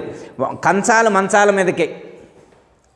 భక్తులు ఒక్కళ్ళు కాదమ్మా, బుర్హాన్ గారు శిష్యులందరూ కూడా ఒక్క గురువు గారికే కాదు, గురువు గారి కుటుంబం మొత్తానికి సేవ చేశారు. అది కదా మనం నేర్చుకోవాల్సింది. మనకి అమ్మగారు తర్వాత నెక్స్ట్ నాయనగారు తర్వాత అమ్మగారే ప్రతిరూపం. నాయనగారు ప్రతిరూపం అమ్మగారు శ్రీ సదానంద పసుపులేటి సీతమ్మ గారు. వీరు వైరాలో నాయనగారు ఆశ్రమంలో సేవ చేయడానికి చాలా కాలం ఉన్నారు. అలా ఉన్న తరుణంలో భక్తులు వచ్చేవారు. మెయిన్ మనకి ఖమ్మం నుంచి సిటీఓ గారు వాళ్ళు వచ్చేవారు. మీకు తెలుసు సిటీఓ గారు బండారు సత్యనారాయణ గారు, సుశీలమ్మ గారు, కొంతమంది భక్తులు అలా వచ్చేవారు అనమాట. వస్తే అమ్మగారు చెప్పేది ఏమంటారంటే, గురువు గారి కుటుంబ సభ్యులతో సేవ చేయించుకుంటారా? వండి పెడతాం, అవి కంచాలు తీయాలిగమ్మా. మరి అమ్మగారు ఏమని చెప్పేవారు మనకంటే, మనం తిన్న ఎంగిలి ప్లేట్లు గురువుగారి కుటుంబ సభ్యులు కడగాల, మీరేం చేస్తున్నారు? కడగండి. వారికి పెద్ద వయసు. అప్పుడు సత్యనారాయణ గారు సీతమ్మ గారు, అమ్మ కావాలంటే డబ్బులు ఇస్తా, ఎవరు పనోళ్ళు ఉంటే పనోళ్ళు పెట్టి చేయించండి అనేవారు. అర్థమైందమ్మా? నాయనగారు గురువుగారికి సేవ చేశారు, అమ్మగారు కూడా గురువుగారికి సేవ చేశారు. అంకిత భావంతో జీవించారు చివరి క్షణం వరకు కూడా. అర్థమైందమ్మా? మనం గురువుగారికి అమ్మ మన జీవితంలో ఏదైనా సంపాదిస్తే ఎవరికి ఇస్తాం? అమ్మ మీరు ఒక 2 కోట్లు సంపాదించారనుకో, మీ పెద్దమ్మాయికి చిన్నమ్మాయికి ఇస్తారా? ఎవరా? ఈయన గురువుగారికి ఇస్తారా? నిజం చెప్పండి. ఫ్యాక్ట్ అంటే గురువుగారికి ఇమ్మని నేను అంటలేదమ్మా, ఇమ్మని నేను అంటలేదు. అర్థమైందా? మనం సంపాదించుకుంది మన పిల్లలకే ఇస్తాం కదా, గురువుగారికి మనం ఎందుకు ఇస్తాం? కానీ అమ్మగారు భక్తులందరూ, అమ్మగారు ప్లస్ భక్తులందరూ కలిసి ఆశ్రమాన్ని నిర్మించారు. ఈ ఆశ్రమాన్ని నిర్మించితే అమ్మగారు తర్వాత ఈ ఆశ్రమాన్ని ఎవరు నిర్వహించాలి, ఈ ఆశ్రమాన్ని ఏం చేయాలి అని అనుకున్నప్పుడు అమ్మగారు నాయనగారి దగ్గరికి వెళ్ళి ఈ ఆశ్రమాన్ని వారి పాదాల దగ్గర పెట్టింది. నాయన, ఈ ఆశ్రమం బాధ్యతలు మీకే అప్పచెప్తున్నాం, ఈ ఆశ్రమాన్ని మీరే నిర్వహించండి అని చెప్పి నాయనగారికి సమర్పించారు. నాకేమీ అవసరం లేదన్నారు. అమ్మగారు చివరి క్షణంలో భక్తులకు ఒక మాట చెప్పారు, నేను పరమపదించిన తర్వాత మీరు అక్కడికి నా గుర్తులు కూడా ఏమీ తీసుకురావద్దన్నారు. శ్మశానం కాడికి వెళ్ళిన తర్వాత నా అస్థికలు తీసుకొస్తా, నా విభూతి తీసుకొస్తా, నా భస్మం తీసుకొచ్చి బొట్టు పెట్టకుండా ఇలాంటివి కూడా వద్దన్నారు. అర్థమైందమ్మా? అంటే ఎంత వైరాగ్య భావంతో జీవించారో చూడమ్మా. అంటే ఒక పరిపూర్ణుడు, ఆ స్థితి పొందినటువంటి వాడు ఎలా జీవిస్తారని అనటానికి ప్రత్యక్ష ఉదాహరణ అమ్మగారే. గురు సేవ అంటే గురువుగారు చెప్పినటువంటి భావానికి అనుగుణంగా జీవించడం. భావ శుశ్రూష ఇది. భావ శుశ్రూష అంటే ఏంటి? గురువుగారు ఏ భావంతో ఉన్నారో, మనల్ని గురువుగారు ఏం ఎక్స్పెక్ట్ చేస్తున్నారో, మనల్ని గూర్చి గురువుగారు ఏ భావంతో ఉన్నారో, గురువుగారి యొక్క మనసులో ఏ భావం ఉందో గుర్తించి ఆ భావానికి అనుగుణంగా జీవించటం గురు సేవలో అత్యంత ప్రధానమైనటువంటిది, ముఖ్యమైనటువంటిది. గురు సేవ చేయాలన్నారు. ఓకే అమ్మా. నెక్స్ట్ ఏముంది? పెద్దల సేవ. అంటే గురుసేవ కదా పెద్దల సేవ అంటే అమ్మ. గురుసేవ వేరు, పెద్దల సేవ వేరు. భాగవత కృష్ణదేశకుల వారు కన్నా పెద్దల నిందయునొచ్చకు పెద్దల సేవింపు కదకు పిరిదిమియకు ఏ పెద్దలతో వాదించకు పెద్దలు చెప్పేటి శుద్ధి పెడచెవుల వినాకు పెద్దలు నడిచే నడకానే మనకు పెద్దల కన్నానే పెద్ద నంచనాకోకు పెద్దలు గనుగొన్న ప్రియముతో మ్రోక్కుము పెడచెవుల వినాకు పెద్దలు నడిచే నడకానే మనకు. అమ్మ, పెద్దలు నిందించవద్దు, పెద్దల సేవ చేయాలి అంటే 2-3 అర్థాలు చెప్తారమ్మా. ఒకటి ఈ సాంప్రదాయంలో నాయనగారితో సహా, నాయనగారితో ఉన్నటువంటి సహోదరులు కానీ, ఈ యొక్క సాంప్రదాయంలో మనకంటే ముందున్నటువంటి వారు పెద్దలు ఎవరైతే ఉన్నారో ఆ పెద్దలు ఎలాంటి నిర్ణయాలు చేసి ఉన్నారో ఆ నిర్ణయాలను నీవు నిందించవద్దు. వారు ఏ పద్ధతిని చెప్పారో ఆ పద్ధతిగా జీవించేటువంటి ప్రయత్నం చెయ్యాలి అని చెప్పినట్టు. ఇది ఒక అర్థం. రెండోది, సపోజ్ మన ఆశ్రమంలోనే మనకంటే పెద్ద వయసులో ఉన్నటువంటి వాళ్ళు ఉన్నారనుకోండి, వాళ్ళకు కావాల్సినటువంటి ఏమైనా హెల్ప్ ఏదైతే ఉంటుందో, అన్నం భోజనాలు పెట్టేప్పుడు కానీ, మంచినీళ్ళు ఇచ్చేప్పుడు కానీ, పడుకునేప్పుడు కానీ, స్నానం చేసేప్పుడు కానీ, ఏదైనా వాళ్ళకి సపోజ్ ఆశ్రమం కాడికి వచ్చిన తర్వాత ఆటో అవసరం వచ్చిందనుకో, మా ఆటో పిలిచరాడు, ఏదైనా ట్యాబ్లెట్ అవసరమైతే ఒక ట్యాబ్లెట్ తీసుకురావడం, ఇట్లా వాళ్ళకు మనకంటే పెద్దవాళ్ళకి ఏమైనా హెల్ప్ అవసరమైతే ఈ ఆశ్రమంలో వాళ్ళకు అట్లా హెల్ప్ చేయటం, ఇది ఒక అర్థం. ఇక 3వ అర్థం మీకు తెలిసిందే, మీ ఇంట్లో ఎవరైనా పెద్దలు ఉంటే వాళ్ళని చులకన చేసి మాట్లాడొద్దు. అర్థమైందమ్మా? ఎర్ర బస్ అని కానీ, చదువురాని ముద్దులని కానీ, మీకేం తెలుసు, మేము అప్డేటెడ్ నాలెడ్జ్ వెర్షను అని ఇట్లా మన పెద్దలైనటువంటి అత్తగారిని కానీ, మామగారిని కానీ వీళ్ళను మనం నిందించొద్దు. నీకు చేతనైతే హెల్ప్ చేయి, పెద్దలకు సేవ చేయాలి అన్నారు. అంటే మన కుటుంబంలో ఉన్నటువంటి పెద్దలకు హెల్ప్ చేయాలి. అదే చాలామంది ఇప్పటి కాలంలో అమ్మ, మరి కొన్ని చోట్ల నేను గమనిస్తూ ఉన్నా, కొంచెం ఇబ్బందిగానే అనిపిస్తుంది. మరి వాళ్ళు మార్పు వాళ్ళకి రావాలా, మందేముందమ్మా. ఎట్లా అంటే అత్తగారికి పెద్ద వయసు, మామగారికి పెద్ద వయసు, ఇంట్లో ఉన్నారు, ఉపవాసం ఏం వండలేదు, వాళ్ళకి మెడిసిన్స్ అయిపోతే మెడిసిన్స్ తెప్పియాలిగా, గుళ్ళో ప్రదక్షిణ 108 ప్రదక్షిణలు గుడికి వెళ్ళారు. ఇప్పుడు వాళ్ళకి ఫుడ్ లేదు, మెడిసిన్స్ లేవు, గుళ్ళో ప్రదక్షిణ, అత్తగారు మామగారు లేకపోతే తల్లిదండ్రులు భర్త ఇట్లా ఉన్నారనుకోమ్మా. ఇప్పుడు మనం ఇంట్లో ఉన్నటువంటి పెద్దవాళ్ళను విడిచిపెట్టి, తల్లిదండ్రులు కానీ అత్తమామలు కానీ ఇలా పెద్దవాళ్ళైనటువంటి వాళ్ళని విడిచిపెట్టి ప్రదక్షిణ కోసం గుళ్ళోకి వెళితే దేవుడు ఎగురు గంతేయుడు ప్రదక్షిణ కోసం మనం వచ్చినామని చెప్పి అమ్మ ఏడా. మాతృసేవ కన్నా మహిన లేదు ఘనము, మాతృసేవ కన్నా మహిన లేదు ఘనము, రాయి పెట్టి కొలవ రాదు ముక్తి, ప్రాణమున్నవాణ్ణి పట్టించుకోరాదా సర్వధర్మరూప సత్యయాకి. అర్థమైందమ్మా? మాతృసేవ చెయ్యకుండా ఏదో ఘనం కావాలని చెప్పి ఆ గుడికాడికి ఎమ్మెల్యే వస్తారని, ఎంపీ వస్తారని, కార్పొరేటర్ వస్తారని, మినిస్టర్ వస్తారని చెప్పి అత్తగారిని పట్టించుకోకుండా, మామగారిని పట్టించుకోకుండా దేవాలయాల చుట్టూ తిరిగితే ఇదేవి ధర్మం? ప్రాణం ఉన్నవాడిని పట్టించుకోరాదా? ప్రాణం ఉన్నవాడిని వదిలిపెట్టి ప్రాణం ఉందో లేదో తెలియనటువంటి వాడి దగ్గర ఎక్కడో సేవ చేస్తా అని వెళ్ళటం ఏమి ధర్మం నాయన? రాయి పెట్టి కొలువ రాది ముక్తి, ప్రాణం ఉన్నవాడిని పట్టించుకోరాదా? ప్రాణాలతో ఉన్నటువంటి వాడికి కాస్త ఆహారం పెట్టి కాస్త నీళ్లు సమర్పిస్తే అంతకు మించిన నైవేద్యం లేదు, అంతకు మించిన తీర్థం లేదు. అర్థమైందా? పెద్దల సేవ చేయటం అంటే ఇది, పెద్దల సేవ చేయటం అంటే ఇది. ఓకే, అర్థమైంది కదా. నెక్స్ట్ ఇంకా లాస్ట్ సద్గ్రంథ పఠనం. ఇక చేయాల్సిందేంటి సాధకులు, మనం చేయాల్సిందేంటి? సద్గ్రంథ పఠనం. మనం రోజు పుస్తకాలు చదువుతూనే ఉన్నాం. భగవద్గీత చదువుతాం, గురుగీత చదువుతాం, నాయన గారు రాసిన పుస్తకం చదువుతాం, కృష్ణయ్య గారు రాసిన పుస్తకాలు చదువుతాం. చదవమ్మ, కృష్ణయ్య గారు ఎన్ని పుస్తకాలు రాశారు? 2-3 పుస్తకాలు రాయాలా మొన్న?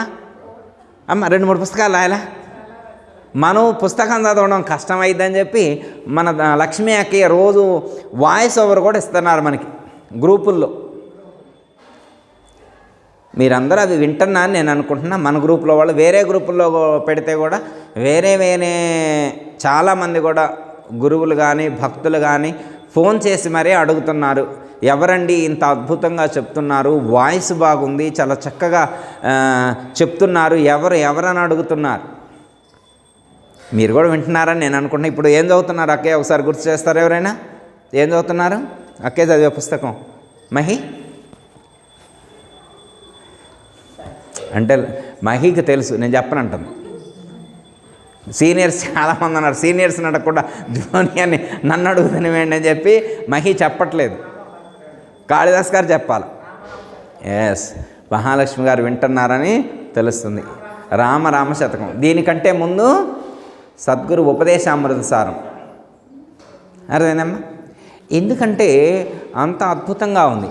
మొన్న పద్మాకయ్య ఇక్కడికి వచ్చింది, పోచమ్మ టెంపుల్ కాడికి వస్తే ధనలక్ష్మి గారు వీరేనా అడుగుతున్నారు వీరిని.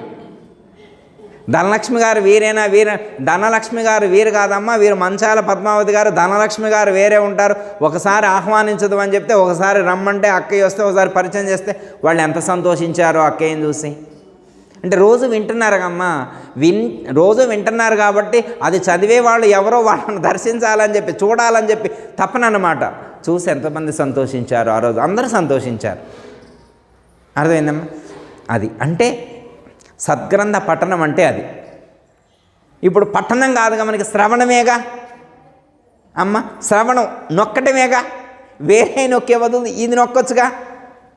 అంటే మీరు నొక్కుతున్నారని నేను అనుకుంటున్నారు, వింటున్నారని నేను అనుకుంటున్నారు. ఒకవేళ వినకపోతే వినే ప్రయత్నం చేయండి. సద్గ్రంథ పఠనం చేయాలి. ఎందుకు సద్గ్రంథ పఠనం చేయాలి? సద్గ్రంథ పఠనం ఎందుకు చేయాలి అంటే, మహాత్ముల యొక్క శక్తి వారు రచించినటువంటి గ్రంథాల్లో నిక్షిప్తమై ఉంటుంది. అర్థమైందమ్మా? వాల్మీకి మహర్షి చాలా సంవత్సరాల పాటు చేసినటువంటి తపోశక్తి రామాయణంలో ఉంది. వ్యాస భగవానుడి యొక్క తపోశక్తి మహాభారతంలో ఉంది. అర్థమైందమ్మా? విష్ణు సహస్రనామాల్లో, లలితా సహస్రనామాల్లో, గురుగీతలో, వీటన్నిటిలో కూడా వ్యాస భగవానుడి యొక్క తపోశక్తి ఉంది. అర్థమైందమ్మా? అలాగే నాయనగారి శక్తి ఉపదేశాల వాక్యాల్లో ఉంది. నాయనగారి శక్తి ఎందులో ఉంది? పరిపూర్ణ సుబోధ రత్నావళి అనేటువంటి గ్రంథంలో ఉందమ్మా. ఒకవేళ ఎవరైనా కానీ నాయనగారి శక్తి కావాలంటే పరిపూర్ణ సుబోధ రత్నావళి చదవండి. నేను అంతకుముందు చాలామందికి కూడా సజెషన్ ఇచ్చాను అనమాట. మన సద్గురువుల సచ్చరిత్రని బుక్ ఒకటి ఉంది, సద్గురువుల సచ్చరిత్రలో పుస్తకం ఉంది. దాన్ని పారాయణం చేయమని చెప్తే చాలామంది పారాయణం చేశారు. అలాగే నాయనగారిది కూడా ఉపదేశ వాక్యాలు కూడా మీరు ఇది ఉపదేశ వాక్యాలు లేదా పుస్తకం మొత్తం కూడా పారాయణం చేయండి అని చెప్తే చాలామంది పారాయణం చేశారు కూడా. కనీసం పుస్తకం మొత్తం పారాయణం చేయకపోయినా కానీ ఉపదేశ వాక్యాలు మాత్రమే పారాయణం చేసేటువంటి వాళ్ళని కూడా నేను చాలామందిని గమనించాను. అమ్మ, నాయనగారు ఎన్నోసార్లు చెప్పారు నాకు, నాయన ఉపదేశ వాక్యాలు చదువు నాయన అని చెప్పారు. అమ్మ ఖచ్చితంగా చెప్తున్నా, మనసా వాచ కర్మణ త్రికరణ శుద్ధిగా చెప్తున్నా, నాయనగారి యొక్క శక్తి ఉపదేశ వాక్యాల్లో ఉంది. ఎవరు ఉపదేశ వాక్యాలు చదువుతారో వాళ్ళకి నాయనగారి శక్తి ఖచ్చితంగా ప్రసరితమవుతుంది. అందులో ఏమాత్రం కూడా సందేహం లేదు. ఓకే అమ్మ. నెక్స్ట్ సద్గ్రంథం లాస్ట్కి వచ్చిన ఏంటది? సద్విచారణ. ఏంటది? సద్విచారణ అంటే సద్గ్రంథ పఠనం చేసిన తర్వాత అందులో ఉన్న విషయాన్ని విచారణ చేయాలి. అర్థమైందమ్మా? సద్గ్రంథ పఠనం చేసిన తర్వాత ఏం చేయాలా? సద్విచారణ చేయాలి. మంచిగా విచారణ చేయాలి. నాయనగారు ఎందుకు చెప్పారు, అమ్మగారు ఈ మాట ఎందుకు వాడారు, అలా మనం నలుగురు భక్తులను కూర్చున్నప్పుడు విచారణ చేస్తే ఎంత అద్భుతంగా ఉంటుందమ్మా. అంటే సత్సంగం అంటే అదే, సద్విచారణ అంటే సత్సంగం అన్నా అదే అనమాట. అంటే మనకు గుర్తు లేనటువంటివి, మనం మర్చిపోయినటువంటివి ఒక్కసారి గుర్తు చేసుకునే అవకాశం అనేటువంటిది మనకు ఉంటుంది. అర్థమైందమ్మా? సద్విచారణ చేయటం ద్వారా మనకు తెలియని ఎన్నో విషయాలు తెలుస్తాయి. ఇప్పుడు ఈరోజు మనం ఈ సద్విచారణ అంటే ఇదే, ఇప్పుడు మనం చెప్పుకునే సత్సంగమే సద్విచారణ. ఇప్పుడు ఈ ఉపదేశవాక్యం నాయనగారు రచించింది ఒకసారి మనం గుర్తు చేసుకుంటే మనకు ఒక్కటైనా మంచిగా అనిపించలేదమ్మా? గుర్తుకు రావట్లా, పాత విషయాలన్నీ కొన్ని గుర్తుకు రావట్లా. సద్విచారణ అంటే అందులో ఏముందో చదివి ఆ చదివిన దాన్ని నలుగురితో పంచుకోవాలి. చదివి ఊరుకోవడం కాదు, అర్థమైందమ్మా? చదివి దృఢం చేసుకోవాలి. ఎప్పుడు దృఢమవుతుందంటే నలుగురితో పంచుకున్నప్పుడు దృఢమవుతుంది. అదే ఇక్కడ రాస్తారనమాట కింద నాయనగారు. ఇవన్నీ కలిగి ఉన్నటువంటి వాళ్ళు ఒకటి ధర్మ ప్రవర్తన, దైవ చింతన, ఉపకార బుద్ధి, గురుసేవ, పెద్దల సేవ, సద్గ్రంథ పఠనం, సద్విచారణ, 7 లక్షణాలు ఉంటే దేవుని వతిగా పూజింపబడతారు. రేపటి నుంచి ఈ 7 నోట్ చేసుకొని పేపర్ మీద రాసుకొని కిచెన్లో, హాల్లో, బెడ్రూమ్లో అంటించుకుందాం. ఇలా మనం ఆచరించుదాం. కనపడ్డోళ్ళందరినీ పూజించమని అడగాల. ఈ 7 ఫాలో అవ్వాలా? నన్ను పూజించండి, నేను 7 ఫాలో అవుతున్నా, నన్ను పూజించండి అని అడగాల. అడగొద్దమ్మా? దీంట్లో రాశారుగా దేవుని వచ్చిగా పూజింపబడతాను. అడగాల వద్దా? అడగాల? అడగక్కర్లేదా? ఓకే, అడగాల్సిన అవసరం లేదట. ఎవరికి ఆ లక్షణాలుంటే వాళ్ళు పూజింపబడతారు. అర్థమైందమ్మా? ఇప్పుడు ఎట్లా అంటే అమ్మా, చిన్న ఎగ్జాంపుల్ చెప్తాను అనమాట. తామర పువ్వు ఎక్కడుంటుంది? బురదలో ఉంటుంది. అది ఎక్కడుంది? బురదలో. తుమ్మెద ఎక్కడుంటుంది? ఎక్కడో చెట్టు మీద ఉంటుంది. ఎక్కడో చెట్టు మీద తుమ్మెద ఉంటుంది. తామర పువ్వు బురదలో ఉంటుంది. తామర పువ్వు ఏం చేసిందంటే మకరందాన్ని పెట్టుకొని కూర్చుంది. తామర పువ్వు ఏం చేసింది? మకరందాన్ని పెట్టుకొని. ఇప్పుడు తుమ్మెదను రమ్మని పిలవలా? అది పిలిచిందా? ఏమైనా అడ్వర్టైజ్మెంట్ ఇచ్చిందా? నేను చాలా మంచిదాన్ని, మంచి మకరందం ఇక్కడుంది, మీరు వచ్చి నన్ను ఆస్వాదించండి, మీరు వచ్చి సేకరించండి, చాలా టేస్ట్ ఉంటుంది అని ఏమైనా అడ్వర్టైజ్మెంట్ ఇచ్చిందా? తామర పువ్వు ఏమైనా యాడిచ్చిందా? ఇవ్వలా. మరి తుమ్మెదలు వచ్చి అందులో ఉన్న మకరందాన్ని సేకరించి వెళ్ళాయమ్మ, ఎలా సాధ్యం? అంటే మకరందం ఎక్కడుంటే అక్కడికి తేనెటీగలు వచ్చినట్లుగా ఎక్కడ జ్ఞానం ఉంటే, ఎక్కడ ఆచరణ ఉంటే, ఎక్కడ ధర్మ ప్రవర్తన ఉంటే, ఎక్కడ దైవచింతనం ఉంటే, ఎక్కడ సద్గ్రంథ పఠనం ఉంటే, ఎక్కడ సద్విచారణ ఉంటే, ఎక్కడ గురుసేవ ఉంటే, ఎక్కడ పెద్దల సేవ ఉంటే, గురువుగారు చెప్పినటువంటి పద్ధతిగా జీవించినటువంటి వాళ్ళు ఎక్కడ ఉంటే అక్కడ పూజింపబడతారు. వాళ్ళు ఎక్కడ అడ్వర్టైజ్మెంట్ చేసుకోవక్కల. నేను గొప్పోడిని, నేను గొప్పోడిని, నేను గొప్పోడిని, నన్ను పూజించాలా, నేను రావంగలోనే మీరు నిల్చోవాలి మనం అనాలా? మనం అంటే వాళ్ళందరూ మెచ్చుకోవడం కోసం మనం ఏమన్నా ఈ ట్రయల్ చేస్తున్నామా? మనం అనుకుంటే గొప్పవాళ్ళం కావమ్మా. గొప్పదనం నీలో ఉండాలి. ఎక్కడ ఉండాలా? గొప్పదనం మనలో ఉండాలి. గొప్పదనం మనలో ఉంటే ఆటోమేటిక్గా కీర్తింపబడతావు. అర్థమైందమ్మా? ఫలానా వస్తువు గొప్పదని నువ్వు చెప్పక్కర్లా. గొప్ప వస్తువు అయితే ఆటోమేటిక్గా దాన్ని ఎవరైనా ఆస్వాదిస్తారు. అవునా కాదమ్మా? ఇక్కడ కూడా మనకి పాట చదువుద్ది, పద్మకి చదువుద్ది కదా, కీర్తి కాంక్షలయందు పడకుండా చూడుము. ఏ పాటలోది? నీ పదము చాలయ్య స్వామి. నీ అనుకుంటామమ్మా, నీ పదము చాలయ్య స్వామి అనేటువంటి పాట చదివినప్పుడు పద్మక్కయ్య గారు ఏమని చదువుతారు? కీర్తి కాంక్షలయందు పడకుండా చూడము. అంటే ఈ ప్రపంచంలో మనిషికి ఉన్నటువంటి అత్యంత ప్రధానమైనటువంటిది ఏంటంటే కీర్తి. కీర్తి అంటే ఏంటి? అందరూ బాగుందనాల. వాళ్ళ ఇంట్లో పూజ పెట్టారు, పూజ పెడితే అయిపోయింది, సాయంత్రం అయిపోయింది, వెంటనే ఫోన్ చేశారు, వెంటనే మా బుజ్జే అనుకోండి, వెంటనే పద్మకే ఫోన్, ఎట్టుందక్కే బాగుందా, మళ్ళీ లక్ష్మకే ఫోన్ చేసింది, బాగుందా, లడ్డూలు బాగున్నాయా, పులిహార బాగుందా, పరమన్నం బాగుందా, అంటే ఏంటి అందరూ బాగుందని అలా. ఏమనుకుంటున్నావు, మేము పూజ చేస్తే ఏమనుకుంటున్నావు, ఇది అంటే కీర్తింపబడాలనే కోరికతో చేస్తే ఇలా ఉంటుంది. అంటే వాళ్ళు పొగడాలి, డబ్బా కోసమా, డంబాల కోసమా, అంటే నలుగురు చేత మెప్పు పొందడం కోసమా చేసేది? మన కాన్సెప్ట్ ఎవరిని తృప్తిపరచడం కోసం? వచ్చిన భక్తులనే, గురుదేవుణ్ణే, ఆ యొక్క గురు పరమాత్మ యొక్క అనుగ్రహాన్ని పొందడం కోసం చేయబడేటువంటి పూజ తప్ప వచ్చినటువంటి వాళ్ళు మెచ్చుకోవాలనేటువంటి ఉద్దేశంతో కాదు. కాకపోతే వీళ్ళందరూ కూడా ఎందుకు మెచ్చుకుంటున్నారంటే మనం నికార్సుగా చేసినప్పుడు వారి అనుగ్రహం మన మీద ఉంటే వీళ్ళందరూ కూడా సాటిస్ఫై అవుతారు. వారే సంతృప్తి పడ్డప్పుడు వీళ్ళందరూ ఎందుకు సంతృప్తి పడరు?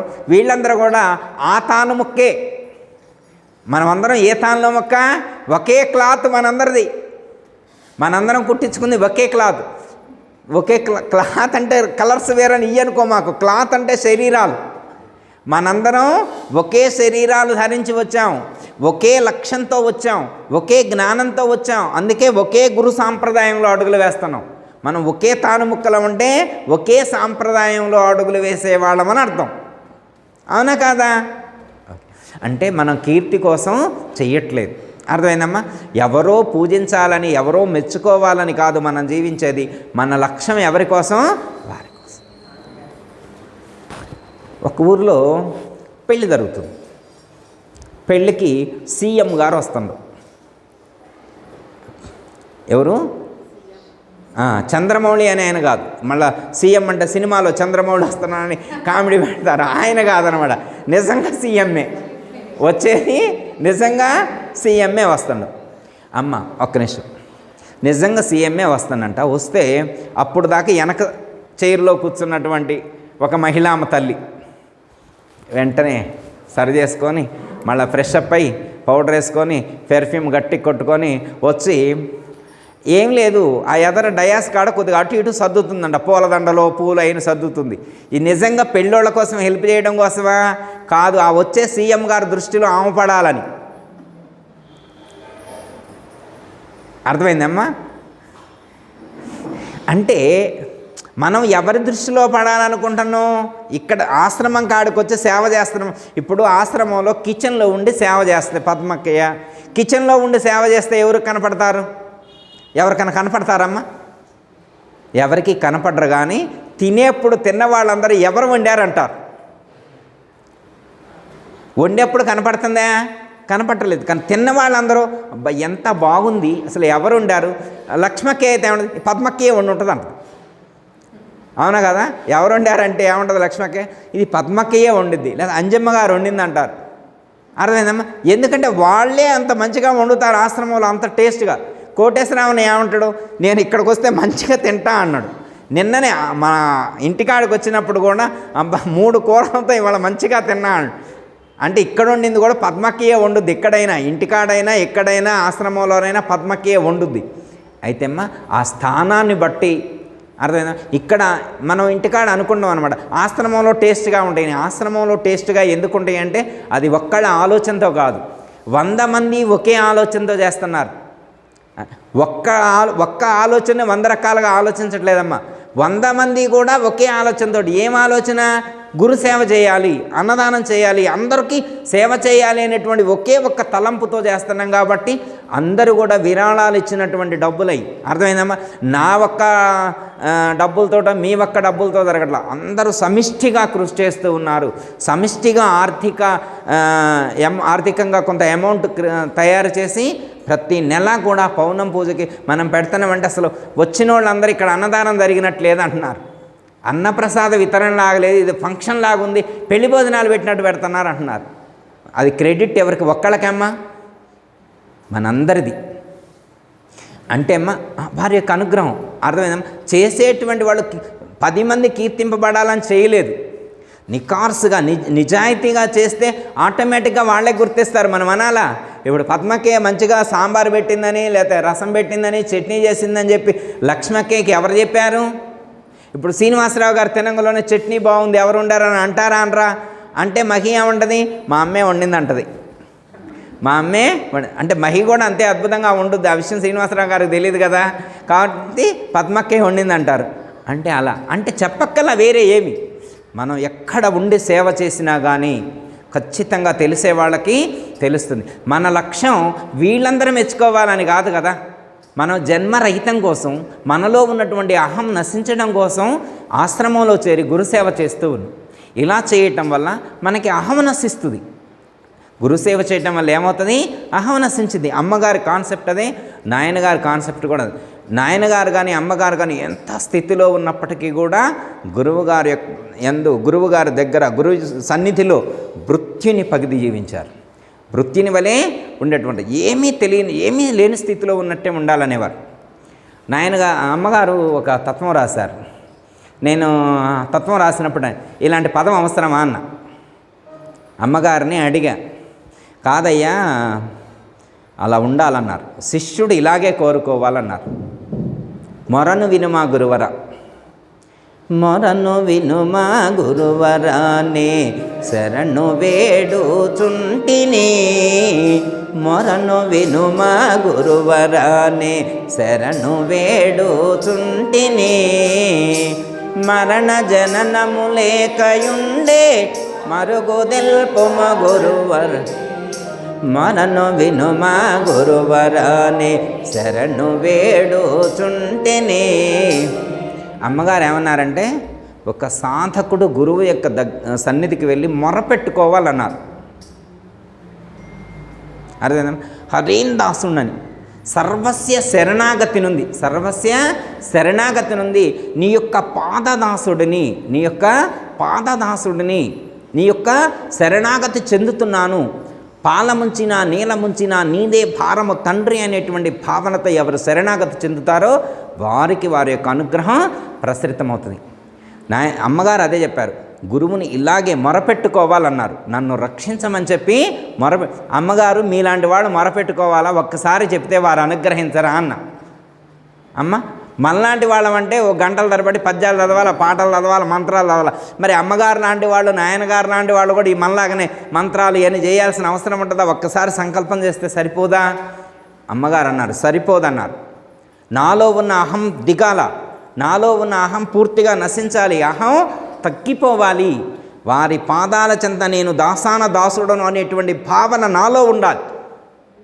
కించిత్తు కూడా గురు సన్నిధిలో అహం అనేటువంటిది ప్రకటితం కాకూడదు అని చెప్పి వారు ఆ తత్వం ద్వారా తెలియజేశారు.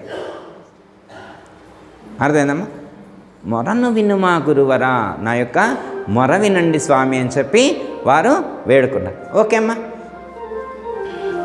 ఇప్పుడు ఈ ఉపదేశ వాక్యంలో నాయనగారు చెప్పినటువంటి 7 సూత్రాలను ఎవరైతే పాటిస్తారో వాళ్ళు దేవునివతిగా పూజింపబడతారు.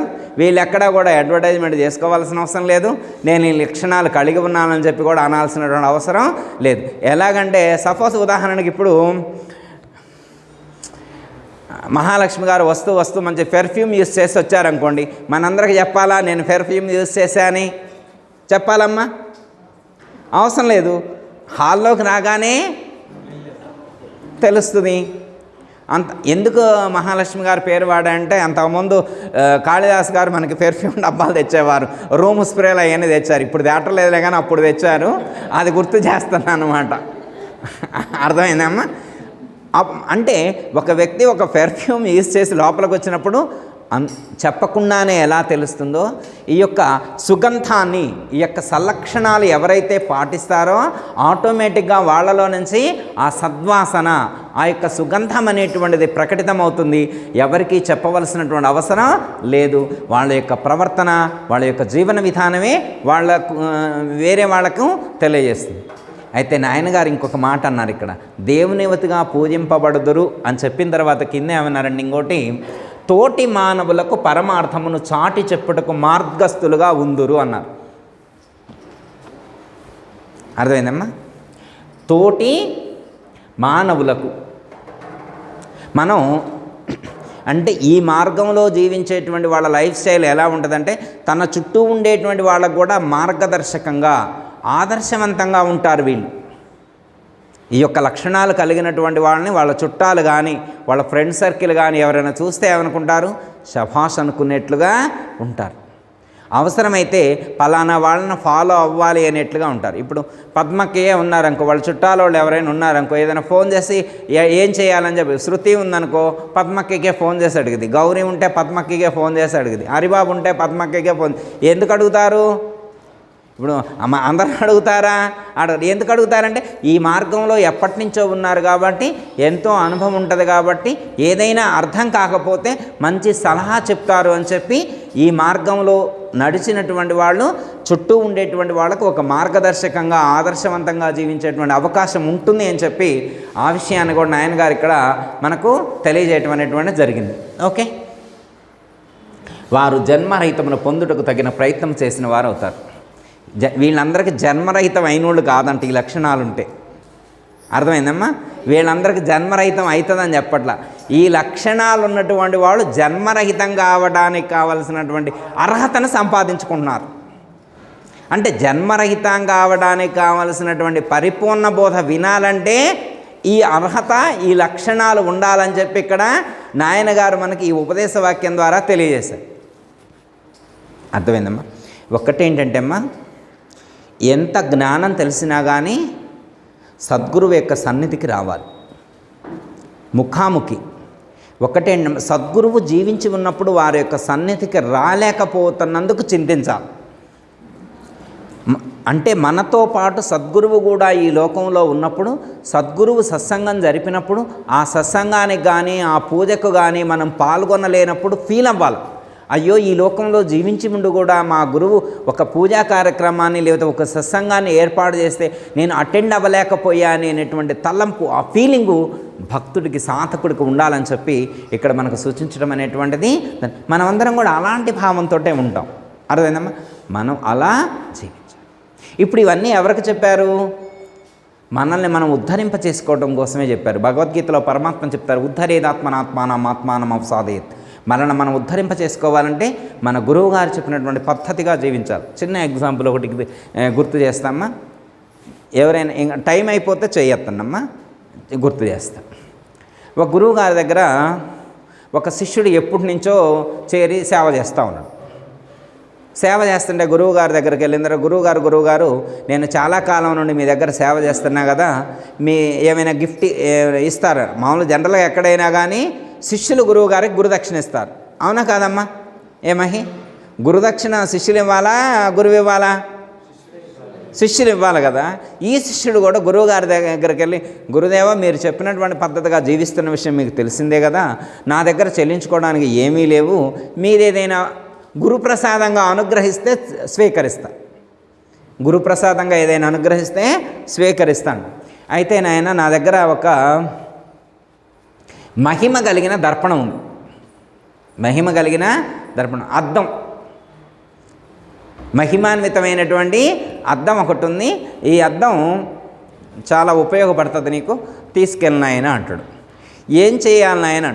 ఈ అద్దాన్ని ఎక్కడైనా పెట్టి ఒక సంకల్పం చెప్తే ఆ సంకల్పం, ఇప్పుడు సపోజ్ ఆ అద్దం అక్కడ పెట్టి సపోజ్ మా సాయి వినడం, సాయికి సంబంధించినటువంటి మనసులో ఏముందో తెలుసుకోవాలని ఒకసారి సంకల్పం చేస్తే సాయి ఏమనుకుంటుండో మొత్తం వస్తుంది అన్నమాట డేటా.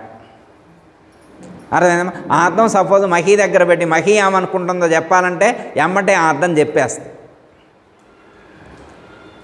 మంచిదేనా కాదు అర్థం? మంచిదే కమ్మా.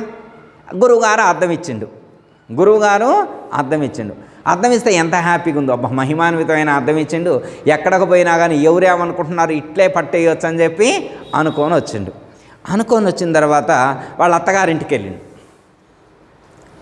సరే అత్తగారింటికి వెళ్ళి మంచి కొండి పెట్టారు. ఆ రోజు పడుకున్నాడు. లేచిన తర్వాత అసలు ఒకసారి అత్తగారు మామగారు మన గురించి ఏమనుకుంటున్నారు అని చెప్పి ఒక్కసారి తెలుసుకుందామని చెప్పి ఆన్ చేసిండు అద్దాన్ని. సంకల్పం చెప్పి అద్దాన్ని ఆన్ చేసినాడు.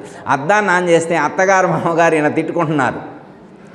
పని పాట లేదు, సరిగా పొలం పని చేయడు, కుటుంబాన్ని పట్టించుకోడు, భార్యాపిల్లలను పట్టించుకోడు, గురువులు అంటాడు, ఆశ్రమాలు అంటాడు, వీడెప్పుడు బాగుపడతాడో, వీడిని ఎవడు బాగు చేస్తాడో.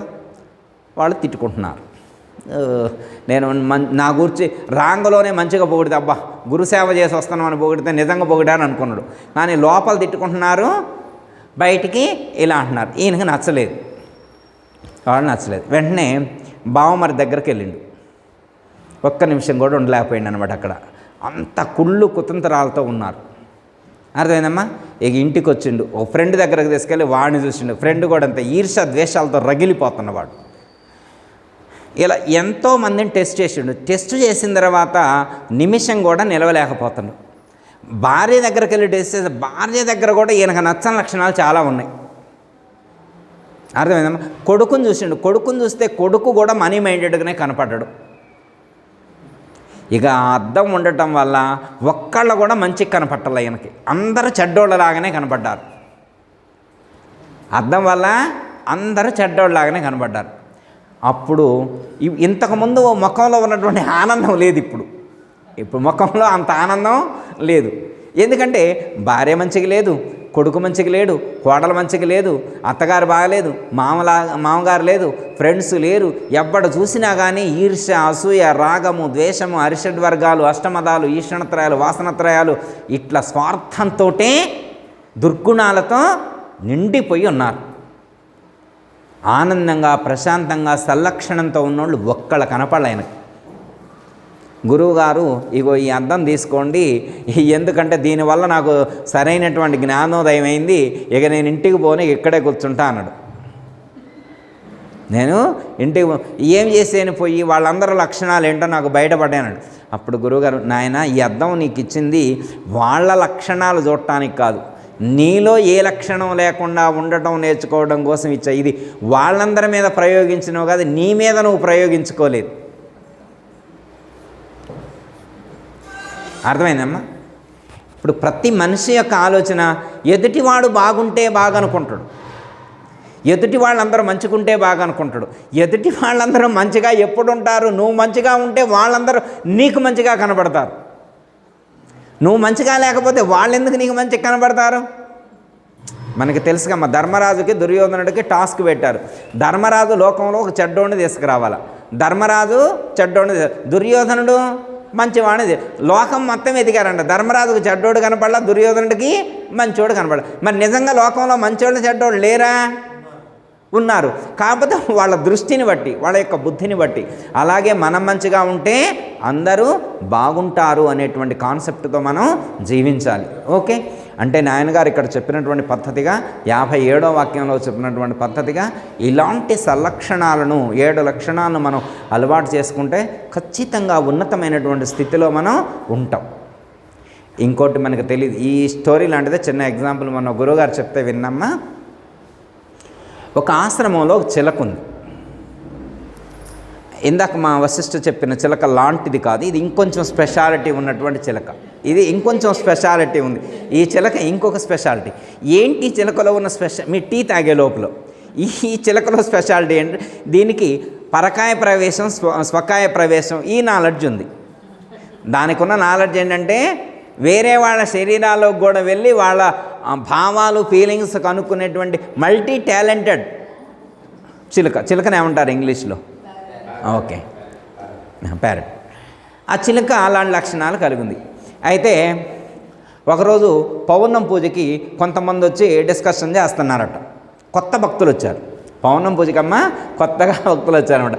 వచ్చి వాళ్ళందరూ అబ్బా పిఎం అంటే ప్రైమ్ మినిస్టర్ ఎంత గొప్పవాడు, చీఫ్ మినిస్టర్ ఎంత గొప్పవాడు, ఎంపీ ఎంత గొప్పవాడు, ఎమ్మెల్యే ఎంత గొప్పవాడు, కార్పొరేటర్ మేయర్ ఎంత గొప్పవాడు అని చెప్పి గొప్ప వాళ్ళందరినీ పొగుడుతున్నారంట. అర్థమైందమ్మా? లాయర్లు ఎంత గొప్పవాళ్ళు, జడ్జీలు ఎంత గొప్పవారో అని చెప్పి బిజినెస్ బ్యాగ్నర్స్ కూర్చి, బిల్ గేట్స్ కూర్చి, లేకపోతే రతన్ టాటా కూర్చి, అమ్మ ఇలాంటి పెద్ద పెద్ద వాళ్ళందరినీ కూర్చి గొప్పగా చెప్పుకుంటున్నారు. చిలక విన్నది. ఏ అబ్బా, అంటే ప్రైమ్ మినిస్టర్ అంత గొప్పగా ఉంటాడా, చీఫ్ మినిస్టర్ అంత గొప్పగా ఉంటాడా, ఎంపీ అంత గొప్పగా ఉంటాడా, ఎమ్మెల్యే అంత గొప్పగా ఉంటాడా, అంటే బిల్ గేట్స్ లాంటి బిజినెస్ మ్యాగ్నెట్స్ అంత గొప్పగా ఉంటారా? అయితే ఒకసారి దీనికి ఆ టాలెంట్ ఉంది కదా, ఒకసారి వెళ్ళి వాళ్ళ శరీరంలోకి వెళ్ళి అసలు నిజమేంటో తెలుసుకొని వద్దాం. నిజంగా వాళ్ళు అంత ఆనందంగా ఉన్నారా, మనం కళ్ళతో చూస్తూ ఉన్నటువంటి ఆనందాన్ని వాళ్ళు నిజంగా పొందుతున్నారా లేదో ఒకసారి వాళ్ళ అంతరంలోకి వెళ్ళి చూద్దాం. బయట చూడటం కాదు, వాళ్ళ అంతరంలోకి వెళ్ళి చూద్దామని చెప్పి ఫస్ట్ స్టార్టింగు పిఎం దగ్గరికి వెళ్ళింది, ప్రైమ్ మినిస్టర్లోకి ప్రవేశించింది.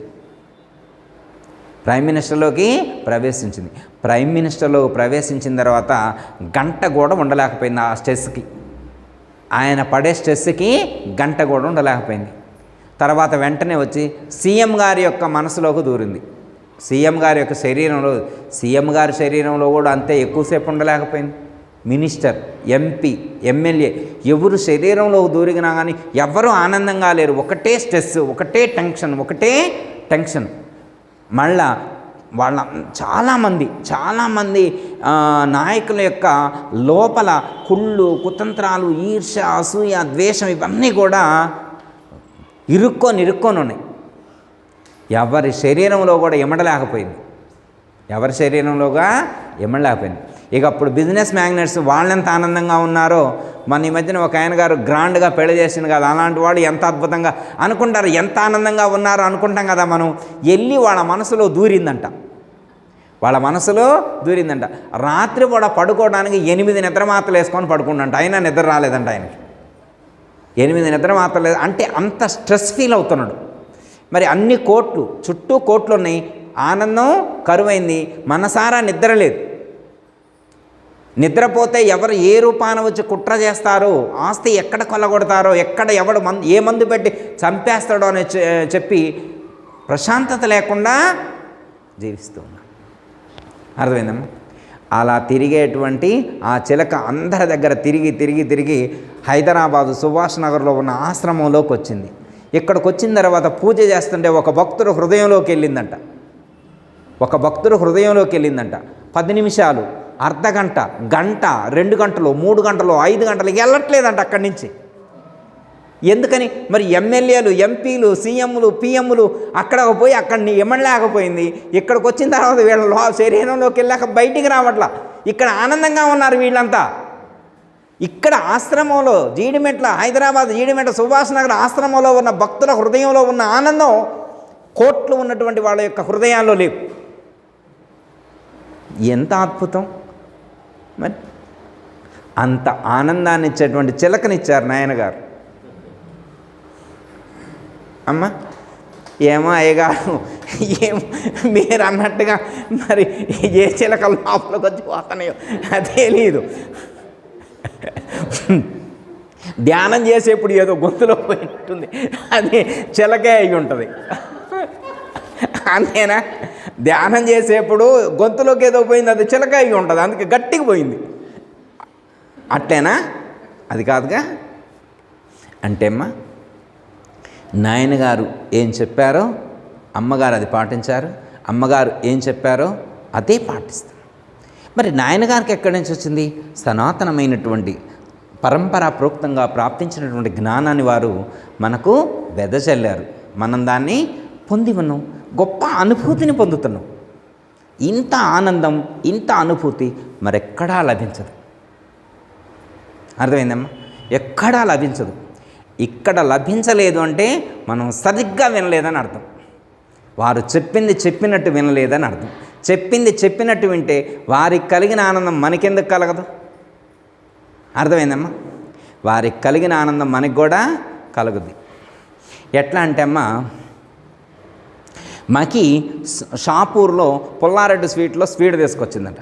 తలా ఒకటి ఇచ్చిందంట. తిన్న తర్వాత అటు కూర్చొని ఇద్దరు బాగలేదన్నారట. మరి కూర్చున్నటువంటి 98 మంది బాగుందని ఇటుపక్క కూర్చొని ఇద్దరు బాగలేదంటే ఏంటి అర్థం? అంటే స్వీట్లు బాగలేదని అర్థం. టెస్ట్ చేయించిండు కోటేశ్వరరావుని, ఎమ్మటే పోయి ఏంది నీ కథ అని అడిగిండు. అడిగితే వాడు పట్టుకుంటే వేడుకుందని, జ్వరం తగిలిన, అవును జ్వరం తగిలినోడికి చేదుకుండక తీయకుంటుందా? అర్థమైందమ్మా? ఆ జబ్బు ఉన్నోడికి చేదుకునే ఉంటుంది. అర్థమైందమ్మా? గురువుగారు చెప్పేటువంటి జ్ఞానామృతం జబ్బు ఉన్నోడికి చేదుగా ఉంటుంది, జబ్బు లేనటువంటి వాడికి అద్భుతంగా ఉంటుంది, అమృతంగా ఉంటుంది. అర్థమైనా? మనకి ఈరోజు అమృతంగా ఉందంటే ఏంటి అర్థం? మనకి జబ్బు లేదని అర్థం. ఏ జబ్బు లేదు?